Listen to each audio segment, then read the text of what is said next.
Hello everyone, welcome to my YouTube channel Shiva learning point. तो भाई कैसे हैं आप सब? आई होप आप सब अच्छे होंगे और आप सबकी तैयारी भी अच्छी चल रही होगी।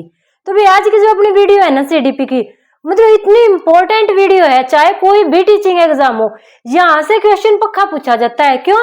क्योंकि भाई ये लगा लो, ये जो टीचिंग एग्जाम वाले है ना, उसका जो जमाई है ना, उसकी वीडियो है। जमाई का मतलब है एक ऐसा आदमी जिसको अगर इग्नोर मार दिया ना तो वो शादी का माहौल खराब कर देता है। ठीक है, तो आज हम बात करेंगे जीन पियाजे के बारे में। बस ये बात याद रख लेनी है कि जो टीचिंग एग्जाम उसके 3 जमाई होते हैं, जीन पियाजे, कोलबर्ग और भाई जीन पियाजे, कोलबर्ग और बताओ आप तीसरा, आप कमेंट करके बताना, मैं नहीं बताऊंगी। ठीक, जो इम्पोर्टेंट हमेशा चाहे कोई भी टीचिंग एग्जाम ले लो, इन तीनों से आपको पक्का मिलेंगे। 2 मैंने बता दिए, जीन पियाजे, कोलबर्ग और तीसरा आपको नाम बताना है।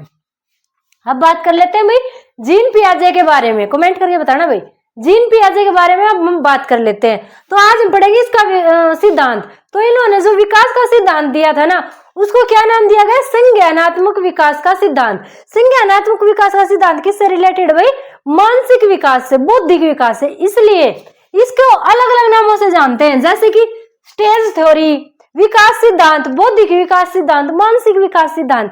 तो ये मस्तिष्क से संबंधित है, इसलिए इसको ये बौद्धिक विकास बोल देते हैं, मानसिक विकास बोल देते हैं। और स्टेज थ्योरी, स्टेज थ्योरी क्यों कहते हैं? क्योंकि इन्होंने स्टेज दी है, 4 स्टेज इन्होंने दी है कि 4 स्टेज पे बच्चे का विकास होता है। ठीक है भाई, जैसे एक आदमी के कई नाम होते हैं ना, जिसे कोई रविंद्र नाम का लड़का है, उसको कालिया भी कह देंगे, कालू भी कह देंगे। मतलब एक आदमी के बहुत सारे नाम होते हैं। जैसे भाई मुझे घर पे छोटी कहते हैं, मेरा रियल नाम कुछ और है, घर पे छोटी कहते हैं। तो इस तरह से एक आदमी के 2-3 नाम। तो ये एक थ्योरी है, ठीक है, एक सिद्धांत है और इसके कई नाम दे दिए। स्टेज थ्योरी, विकास सिद्धांत, बौद्धिक विकास सिद्धांत, मानसिक विकास सिद्धांत। ठीक है, अब बात कर लेते हैं कि इसमें कहा क्या गया है। इसमें कहा गया है कि बच्चे अपने ज्ञान का निर्माण स्वयं करते हैं। क्या कहते हैं जीन पियाजे? कि जो बच्चे होते हैं ना, वो अपने ज्ञान का निर्माण खुद से करते हैं, वो किसी पे डिपेंड नहीं, वो खुद से अपने ज्ञान का निर्माण करते हैं। मेन इस चीज पे फोकस किया गया है। अब एग्जामिनर कहां से क्वेश्चन बनाता है? एग्जामिनर आपसे ये पूछ लेगा कि जो जीन पियाजे का संज्ञानात्मक विकास है, उसकी कितनी अवस्थाएं हैं? तो उसकी भी 4 अवस्थाएं हैं, 4 स्तर है। ठीक है, कौन कौन सी अवस्थाएं हैं? पहली है संवेदीगामक अवस्था, दूसरी पूर्व संक्रियात्मक अवस्था, तीसरी मूर्त संक्रियात्मक अवस्था और चौथी है औपचारिक अवस्था। एग्जामिनर क्वेश्चन कैसे करेगा? जैसे आपसे पूछ लेगा कि मूर्त संक्रियात्मक जो अवस्था है वो जीन पियाजे की कौन सी अवस्था है, या मिलान करो दे देगा कि पहली अवस्था, दूसरी अवस्था, तीसरी अवस्था, चौथी अवस्था, इनसे इनका मिलान करवा लेगा। तो ये आपको सीरीज में याद करने जरूरी है। पहला है संवेदीगामक अवस्था, इसको इंद्रिय जनित अवस्था भी कहते हैं। क्यों? क्योंकि बच्चा इंद्रियों पे डिपेंड होता है। दूसरी है पूर्व संक्रियात्मक अवस्था, तीसरी मूर्त संक्रियात्मक अवस्था और चौथी है औपचारिक अवस्था। ये आपको सीरीज वाइज याद करनी पड़ेगी। अब देख लेते हैं इनके बारे में। जो संवेदीगामक अवस्था है, जो जन्म से 2 वर्ष तक का बच्चा होता है, वो संवेदीगामक अवस्था में आता है। जन्म से 2 वर्ष तक का बच्चा संवेदीगामक अवस्था में आता है, वो इंद्रियों से सीखता है। तो भाई इसे स्कीमा अवस्था भी कहते हैं। इंपॉर्टेंट 2 बार क्वेश्चन में एग्जाम में पूछा जा चुका है ये क्वेश्चन कि भाई स्कीमा अवस्था जीन पियाजे के सिद्धांत की किस अवस्था में आती है? तो किस अवस्था में आती है? संवेदीगामक अवस्था में। ठीक है, आगे बच्चा इंद्रियों से सीखता है, पहले ही बताया है कि इसको इंद्रिय जनित अवस्था भी कहते हैं। क्यों? क्योंकि बच्चा इंद्रियों से सीखता है। तो इंद्रियों से बच्चा कब सीखता है? जब बच्चा 2 साल से नीचे का होता है। आपने देखा होगा भूख लगने पे बच्चा रोता है, ठीक है, उसे प्यार से स्पर्श करो, बच्चा खिलखिला के हंसने लगता है। तो क्या है? बच्चा अपनी इंद्रियों पे डिपेंड रहता है। ठीक है, तो इसको इंद्रिय जनित अवस्था भी कहते हैं। बच्चा अपनी इंद्रियों से सीखता है। फिर क्या आगे? अनुकरण से सीखता है। बच्चा अनुकरण से सीखता है, छोटा बच्चा होता है अनुकरण से सीखता है। आप उसको बोलो बेटा मम्मा बोल, मम्मा, बच्चा बोलेगा मम्मा। आप बोलो पापा बोल, पापा, बच्चा बोलेगा पापा। तो क्या है? वो आपको देख के बोल रहा है। तो बच्चा कैसे सीख रहा है भाई? अनुकरण से सीख रहा है। कैसे सीख रहा है बच्चा? अनुकरण से सीख रहा है। तो जो छोटा बच्चा होता है अनुकरण से सीखता है। ऐसा नहीं है कि वो बुक पढ़ के सीख लेगा, नहीं सीख पाएगा ना। तो कैसे सीखेगा? जो एक्टिविटी हम करेंगे वो हमें देख के सीखेगा। हमने उसको ऐसे डेली नमस्ते किया सुबह, तो थोड़े दिन बाद ऐसा टाइम आएगा वो खुद हमें नमस्ते करेगा ऐसे करके। तो क्या उसने कैसे सीखा? हमारा अनुकरण करके, हमारी नकल करके। तो अनुकरण से बच्चा किस एज में सीखता है? संवेदीगामक अवस्था में। वस्तु स्थायित्व का गुण किस एज में होता है? संवेदीगामक अवस्था में होता है। लक्ष्य निर्देशित व्यवहार कब होता है? संवेदीगामक अवस्था में होता है, जब बच्चा 2 साल से नीचे का होता है। प्रतिवर्त क्रिया, रिफ्लेक्स एक्शन। रिफ्लेक्स एक्शन किस एज में होता है भाई? संवेदीगामक अवस्था में होता है। किस एज में होता है? संवेदीगामक अवस्था में होता है। रिफ्लेक्स एक्शन का क्या मतलब होता है कि भाई आप उसके सामने जो भी करते हो वो वही करके आपको दिखाएगा। आप जो भी करते हो आप वही करके वो दिखाएगा, ठीक है। तो रिफ्लेक्स प्रतिवर्त क्रिया किस एज में होती है? संवेदीगामक अवस्था में होती है। आगे थोड़ी स्मरण शक्ति का विकास हो जाता है भाई, ठीक है। इस एज में मतलब जो स्मरण शक्ति वो थोड़ी होती है। भाई मम्मी बाहर गई है, मान लो, उसकी थोड़ी देर के लिए रोएगा मगर फिर उस बात को वो भूल जाएगा। फिर थोड़ी देर बाद उसे मम्मी की याद आएगी, थोड़ी देर बाद भाई कोई उसे कुछ खिला पिला देगा, फिर से भूल जाएगा। तो क्या उसकी स्मरण शक्ति थोड़ी होती है। किस एज में? संवेदीगामक अवस्था में। इसको क्या बोलते हैं? इंद्रिय जनित अवस्था भी बोलते हैं, ठीक है। तो इसे स्कीमावस्था भी कहते हैं। बच्चा इंद्रियों से सीखता है, अनुकरण से सीखता है, वस्तु स्थायित्व का गुण होता है, लक्ष्य निर्देशित बच्चा व्यवहार करता है, प्रतिवर्त क्रिया करता है और इसमें थोड़ी स्मरण शक्ति का विकास भी हो जाता है। आगे पूर्व संक्रियात्मक अवस्था कितनी होती है? 2 से 7 वर्ष तक।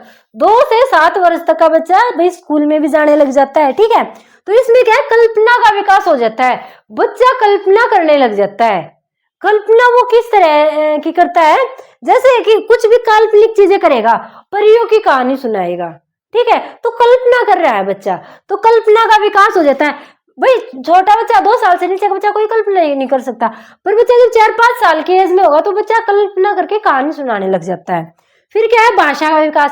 बच्चे का सबसे ज्यादा भाषा विकास पूर्व संक्रियात्मक अवस्था में होता है। क्यों? क्योंकि बच्चा इसी अवस्था में सबसे ज्यादा बोलना सीखता है, बिल्कुल साफ बोलना सीख जाता है। अतार्किक चिंतन करता है, उसके चिंतन का कोई तर्क नहीं होता, कोई हाथ पैर नहीं होता, फिर भी वो चिंतन करता है कि ये यहाँ कैसे हुआ, ये योग कैसे हुआ, ठीक है। चांद इतनी ऊपर क्यों है, ये इतने रात में इतना अंधेरा क्यों होता है, दिन में उजाला क्यों होता है, वो अतार्किक चिंतन करता है। फिर क्या है? एकलाप। एकलाप क्या होता है? खुद से बात करना। बच्चा खुद से बात करता है। आपने देखा होगा खेलते हुए बच्चा खुद से बात करता रहता है। और मैं सही बताऊं, मेरा बच्चा 5 साल का है, बड़ा बेटा, वो पोटी करते टाइम ना इतना खुद से बात करता रहता, पता नहीं क्या क्या रामायण गाता रहेगा। वो आधा घंटे में फ्रेश होके उठता है और आधा घंटे तक ये लगा लो पता नहीं क्या क्या खुद से ही बातें करता है। उसके पास उस टाइम कोई नहीं होता, पर बाथरूम से आवाजें आती रहेंगी। तो क्या है? वो एकलाप कर रहा है। क्या कर रहा है? वो एकलाप करता है, खुद से बातें करता है। प्रतिवर्तिता की कमी आ जाती है। इस एज में बच्चे की प्रतिवर्तिता में कमी आ जाती है। ऐसा नहीं है कि जो हम करते हैं बच्चा वही करता है, नहीं, तो प्रतिवर्तिता में कमी आ जाती है। फिर क्या है? जीववाद। बच्चा जीववाद में विश्वास करता है। जैसे कि अगर भाई कोई गुड्डा है, उसको मैंने जोर से थप्पड़ मार दिया तो बच्चा भी रोने लगेगा। क्यों? क्योंकि बच्चे को लग रहा है कि उसको भी दर्द हुआ है। उसके डॉगी को, उसकी डॉल को अगर मैंने मारा है तो भाई डॉल को भी दर्द हुआ है, इसलिए बच्चा भी रोने लग जाता है। उस डॉल की केयर करता है, उसको खाना खिलाता है, अपने पास बिठाता है, अपने साथ नहलाता है। तो क्या है? जीववाद की भावना विकसित हो जाती है। किस अवस्था में? पूर्व संक्रियात्मक अवस्था में। किस अवस्था में भाई? पूर्व संक्रियात्मक अवस्था में। आगे अहम केंद्रित। बच्चा अहम केंद्रित होता है, खुद से ऊपर किसी को नहीं मानता, चाहे कोई शहंशाह ही आ जाओ, ठीक है, कोई कितनी बड़ी रियासत का राजा आ जाए उसको भी कुछ नहीं मानता, बच्चा खुद को ही सब कुछ मानता है। तो अहम केंद्रित होता है कि माँ बस मेरी माँ है, पापा बस मेरे पापा है। फिर क्या है भाई? जादुई सोच। बच्चे की जादुई सोच विकसित हो जाती है क्योंकि वो कल्पना करता है ना, परियों की कहानी, परियों के देश में जाता है, तो जादुई सोच विकसित होती है। बाल जिज्ञासा। बच्चे में भाई बाल जिज्ञासा तो होती है। छोटे बच्चे में, 5-6 साल के बच्चे में आप देखो, आप उसके पास 1 घंटा बैठ के देखो, इतनी बातें करेगा। ये कहाँ से आया, ये ऐसे कैसे हुआ, ये ऐसे कैसे हुआ, ये ऐसे कैसे हुआ, पता नहीं क्या क्या करता है, ठीक है। तो क्या है? जो पूर्व संक्रियात्मक अवस्था उसमें बाल जिज्ञासा उत्पन्न हो जाती है, ठीक है भाई। उसके बाद आती है तीसरी अवस्था, मूर्त संक्रियात्मक अवस्था। कौन सी अवस्था आती है? मूर्त संक्रियात्मक अवस्था। तो मूर्त संक्रियात्मक अवस्था हो जाती है 7 से 11 वर्ष तक। 7 से 11 वर्ष तक की एज का बच्चा चला जाता है अपनी मूर्त संक्रियात्मक अवस्था में। तो इसमें बच्चा देखो तार्किक सोच करता है, वो तर्क के साथ सोच करता है। ठीक है, अब 9-10 साल का बच्चा लगा लो भाई, 9-10 साल के बच्चे को ये पता चल जाता है हाँ पृथ्वी घूम रही है, और घूमने के कारण दिन और रात बनते हैं, तो उसने तर्क के साथ सोचना शुरू कर दिया। कब? मूर्त संक्रियात्मक अवस्था में।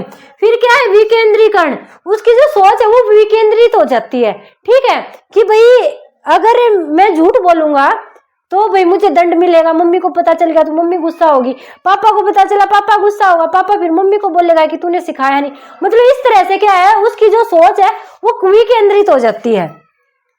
फिर क्या है? इसको पलटावी अवस्था भी बोलते हैं। क्या बोलते हैं इसको? पलटावी अवस्था भी बोलते हैं। इसमें क्रमबद्धता होती है, भाई मेरा बच्चा रो रहा है इसलिए अब मैं जल्दी जल्दी करवा रही हूँ, बाहर रो रहा है जाके उसको भी संभालना है, तो भाई क्रमबद्धता होती है। मूर्त संक्रियात्मक अवस्था में बच्चा क्रमबद्ध होता है। फिर इसमें मूर्त चिंतन करता है, जो चीजें वो देखता है उसी के बारे में सोचता है। समूह बनाने की क्षमता होती है, भाई बच्चा ग्रुप में खेलना पसंद करता है। किस ऐसे? मूर्त संक्रियात्मक अवस्था में। संरक्षण की अवस्था होती है, आधा पूर्ण ज्ञान होता है। आधा पूर्ण ज्ञान का मतलब क्या होता है कि बच्चा ये सोचता है कि मुझे इस चीज का पूरा ज्ञान है, मैं तो मास्टर हो गया इस चीज का, पर असल में क्या होता है उसको वो पूरा ज्ञान नहीं होता, उसको थोड़ा बहुत उस चीज का ज्ञान होता है। इसलिए हमारे लिए वो आधा ज्ञान होता है, बच्चे के लिए पूर्ण ज्ञान होता है। इसलिए क्या बोलते हैं? आधा पूर्ण ज्ञान। आ गया वर्गीकरण का ज्ञान। बच्चे को वर्गीकरण का ज्ञान हो जाता है कि भाई अगर 10 चीजें मैं 2 उसको दे दूंगा, 2 उसको दे दूंगा, 2 उसको दे दूंगा, 2 उसको दे दूंगा, ऐसे करके बच्चा बांटना सीख जाता है। तो वर्गीकरण का ज्ञान हो जाता है किस एज में? मूर्त संक्रियात्मक अवस्था में। ठीक है भाई, आगे औपचारिक अवस्था। औपचारिक अवस्था हमारी हो जाती है 11 से 15 वर्ष तक। कब हो जाती है भाई? 11 से 15 वर्ष तक। भाई देखो रोते रोते आ गया भाई लड्डू, आ जाओ, आओ आओ जल्दी आओ, थोड़ी सी रहती है। देखो भाई औपचारिक अवस्था होती है 11 से 15 वर्ष तक। तो इसमें बच्चा क्या होता है? अमूर्त संक्रियात्मक अवस्था भी बोलते हैं इसको। क्या बोलते हैं? जैसे पहले वाली कौन सी थी अपनी? मूर्त संक्रियात्मक अवस्था थी ना पहली वाली। बॉस मेरे लड्डू बॉस बॉस। वही पहले वाली कौन सी थी? मूर्त संक्रियात्मक अवस्था थी। और अब वाली कौन सी? अच्छा एक बार हेलो बोल दो, हेलो हेलो बोलो, ऐसे बोलो, हेलो गाइज। ओए ओए मम्मा बस मेरा लड्डू रोने लग गया भाई लड्डू। ठीक है, तो मूर्त संक्रियात्मक अवस्था। हाँ दूध पिलाऊंगी। ठीक है, तो इसको क्या बोलते हैं? मूर्त संक्रियात्मक अवस्था भी बोलते हैं। फिर क्या आता है? इसमें मूर्त चिंतन विकसित हो जाता है, अमूर्त चिंतन भी आ जाता है। मतलब जो चीजें उसके पास नहीं है बच्चा उसके बारे में भी सोचने लग जाता है।